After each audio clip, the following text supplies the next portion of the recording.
അസ്സലാമു അലൈക്കും വറഹ്മത്തുള്ളാഹി തആല വബറകാതുഹു. ഇന്ന് നമ്മൾ ചർച്ച ചെയ്യാൻ പോകുന്നത് 3-ാം ക്ലാസ്സിന്റെ താരീഖ് എന്ന വിഷയത്തിൽ മുൻ വർഷങ്ങളിലെ വാർഷിക പരീക്ഷയ്ക്ക് വന്ന ചോദ്യപേപ്പറാണ്. ഒന്നാമത്തെ ഭാഗം നോക്കാം. ശരിക്ക് ശരി നൽകാം. അപ്പോൾ താഴെ 7ഓളം ചോദ്യങ്ങളാണ് നൽകിയിട്ടുള്ളത്. അപ്പോൾ ഓരോന്നിനും 2 ഉത്തരങ്ങൾ വീതം നൽകിയിട്ടുണ്ട്. അപ്പോൾ ഏതാണോ ശരിയായിട്ടുള്ള ഉത്തരം അതിന് നേരെ മാത്രം ശരി അടയാളപ്പെടുത്തുക. ഒന്നാമത്തെ ചോദ്യം, ജഅഫർ ഇബ്നു അബി ത്വാലിബ് റളിയല്ലാഹു അൻഹുവിന്റെ ഭാര്യ. ഇവിടെ കൊടുത്തത് ആയിഷ ബീവി, അസ്മാ ബീവി. ഏതാണ് ശരി? അസ്മാ ബീവി എന്നുള്ളതാണ്. അതിന് നേരെ ശരി അടയാളപ്പെടുത്തുക. രണ്ടാമത്തത്, അബൂ സുഫിയാന്റെ മകൾ ഉമ്മു സൽമ, ഉമ്മു ഹബീബ. ഏതാണ് ശരി? ഉമ്മു ഹബീബ എന്നുള്ളതാണ്. അതിന് നേരെ ശരി അടയാളപ്പെടുത്തുക. മൂന്നാമത്തെ ചോദ്യം, ഉസ്മാൻ ഇബ്നു അഫ്ഫാൻ റളിയല്ലാഹു അൻഹുവിന്റെ ഭാര്യ റുഖയ്യ ബീവി, ഖദീജ ബീവി. അപ്പോൾ ഏതാണ് ശരി? റുഖയ്യ ബീവി എന്നുള്ളതാണ്. അതിന് നേരെ ശരി അടയാളപ്പെടുത്തുക. നാലാമത്തെ ചോദ്യം, പൂർവ വേദം പഠിച്ച പണ്ഡിതൻ സയ്യിദ് ഇബ്നു സാബിത്ത്, വറഖത്ത് ഇബ്നു നൗഫൽ. അപ്പോൾ വറഖത്ത് ഇബ്നു നൗഫൽ എന്നതിന് നേരെ ശരി അടയാളപ്പെടുത്തുക. അഞ്ചാമത്തത്, ജബലുന്നൂറിലാണ് ഹിറാ ഗുഹ, സൗർ ഗുഹ. അപ്പം ഹിറാ ഗുഹ എന്നുള്ളതാണ് ശരി. അതിന് നേരെ ശരി അടയാളപ്പെടുത്തുക. ഇനി ആറാമത്തെ ചോദ്യം, നബി സല്ലല്ലാഹു അലൈഹി വസല്ലമയുടെ മകൻ ഇബ്രാഹീമിന്റെ മാതാവ് ആരാണ്? ആയിഷ ബീവി, മാരിയത്തുൽ ഖിബ്തിയ. മാരിയത്തുൽ ഖിബ്തിയ എന്നുള്ളതാണ് ശരി. അതിന് നേരെ ശരി അടയാളപ്പെടുത്തുക. അവസാനത്തെ ചോദ്യം ഏഴാമത്തതാണ്, സ്ത്രീകളിൽ നിന്ന് ആദ്യം ഇസ്ലാം മതം വിശ്വസിച്ചു ആരാണ്? ഖദീജ ബീവി. അപ്പൊ ഖദീജ ബീവി, സൽമ ബീവി എന്നുള്ളത് രണ്ടുമാണ് ഇവിടെ കൊടുത്തത്. അപ്പൊ ഖദീജ ബീവിയാണ് ശരിയായിട്ടുള്ള ആൻസർ. അതിന് നേരെ ശരി അടയാളപ്പെടുത്തുക. ഇനി രണ്ടാമത്തെ ചോദ്യം 2 വീതം എഴുതാം എന്നുള്ളതാണ് രണ്ടാമത്തെ പ്രവർത്തനമായിട്ട് വരുന്നത്. അപ്പോൾ അതിൽ രണ്ടാമത്തെ പ്രവർത്തനത്തിൽ ഒന്നാമത്തെ ചോദ്യം നോക്കാം. നബി സല്ലല്ലാഹു അലൈഹി വസല്ലമയുടെ പെൺമക്കൾ. അപ്പൊ ഏതെങ്കിലും 2 പേരാണ് അവിടെ എഴുതാനുള്ളത്. ഒന്ന് സൈനബ്, റുഖയ്യ. പിന്നെ ആരെല്ലാം ഉണ്ട്? ഉമ്മു കുൽഫും, ഫാത്തിമ. അപ്പൊ നമുക്ക് ഇഷ്ടമുള്ള ഏതെങ്കിലും 2 മാത്രം, 2 മക്കളുടെ പേര് മാത്രം അവിടെ എഴുതി കൊടുക്കുക. രണ്ടാമത്തെ ചോദ്യം, നബി സല്ലല്ലാഹു അലൈഹി വസല്ലമ ചെറുപ്പം മുതലേ വിട്ടുനിന്ന കാര്യങ്ങൾ ഏതെല്ലാമാണ്?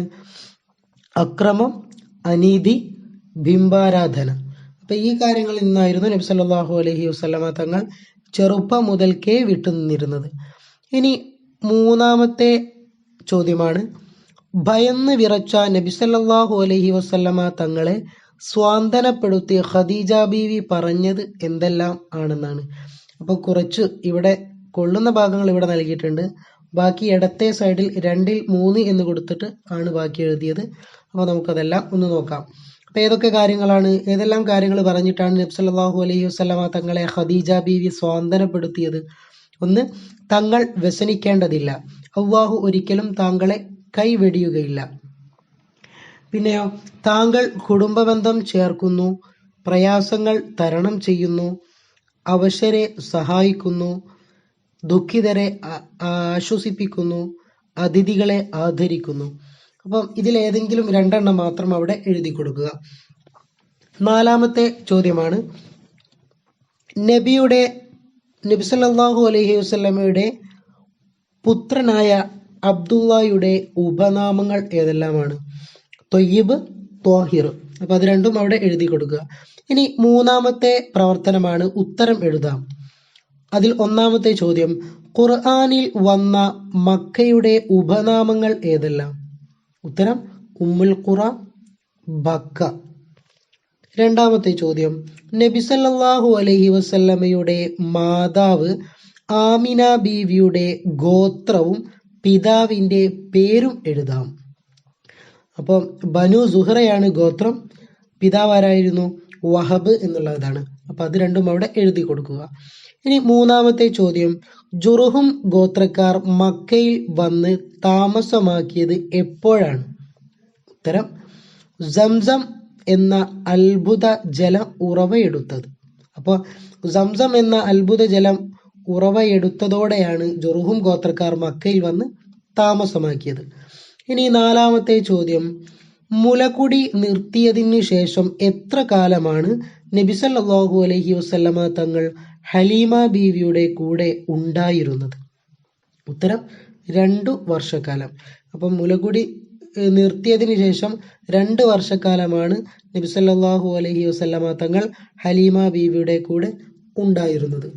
ഇനി ആ ഒരു ഭാഗത്തിൽ 5-ാമത്തെ ചോദ്യമാണ്, നബി സല്ലല്ലാഹു അലൈഹി വസല്ലമയെ കണ്ട യഹൂദി പണ്ഡിതൻ എന്താണ് പറഞ്ഞത്? ഈ കുട്ടി തൗറാത്തിൽ പറയപ്പെട്ട അവസാനത്തെ നബിയാണ്.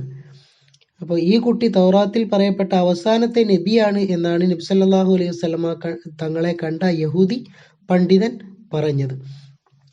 ഇനി 4-ാമത്തെ പ്രവർത്തനമാണ് പൂർത്തിയാക്കാം. അപ്പോൾ താഴെ 4ഓളം ചോദ്യങ്ങളാണ് നൽകിയിട്ടുള്ളത്. അതെല്ലാം എന്ത് ചെയ്യണം? പൂർത്തിയാക്കിയിട്ട് എഴുതണം. 1-ാമത്തെ ചോദ്യം, നബി സല്ലല്ലാഹു അലൈഹി വസല്ലമ തങ്ങൾ വഫാത്തായി 6 മാസം കഴിഞ്ഞാണ് ഫാത്തിമ ബീവി വഫാത്തായത്. അപ്പോൾ ഫാത്തിമ ബീവി വഫാത്തായത് എന്നവിടെ എഴുതി കൊടുക്കുക. 2-ാമത്തെ ചോദ്യം, നുബുവത്തിന്റെ 6-ാം വർഷം ഉമർ ഇബ്നുൽ ഖത്താബ് റളിയല്ലാഹു അൻഹു ഇസ്ലാം മതം സ്വീകരിച്ചു. അപ്പോൾ അവിടെ ഇസ്ലാം മതം സ്വീകരിച്ചു എന്ന് എഴുതി കൊടുക്കുക. 3-ാമത്തെ ചോദ്യം, ഇപ്പോൾ എത്യോപ്യ എന്നറിയപ്പെടുന്ന ആഫ്രിക്കൻ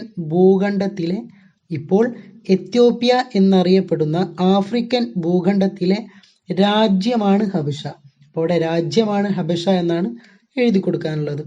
4-ാമത്തെ ചോദ്യം, കുട്ടികളിൽ നിന്ന് ആദ്യം ഇസ്ലാം മതം വിശ്വസിച്ചത്.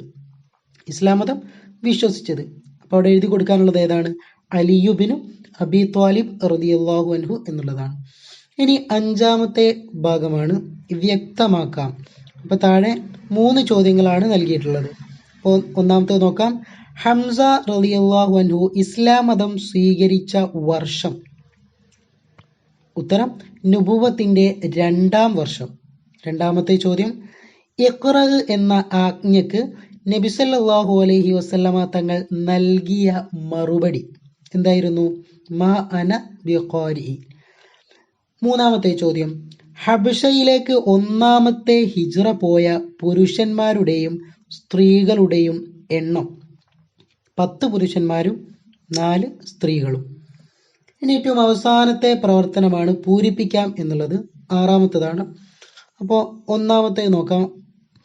വസബഅത്തുൻ ഔലാദുഹു ഹുമു ഖാസിമു സൈനബു റുഖയ്യ ഫാത്തിമ യാ ഫഹം.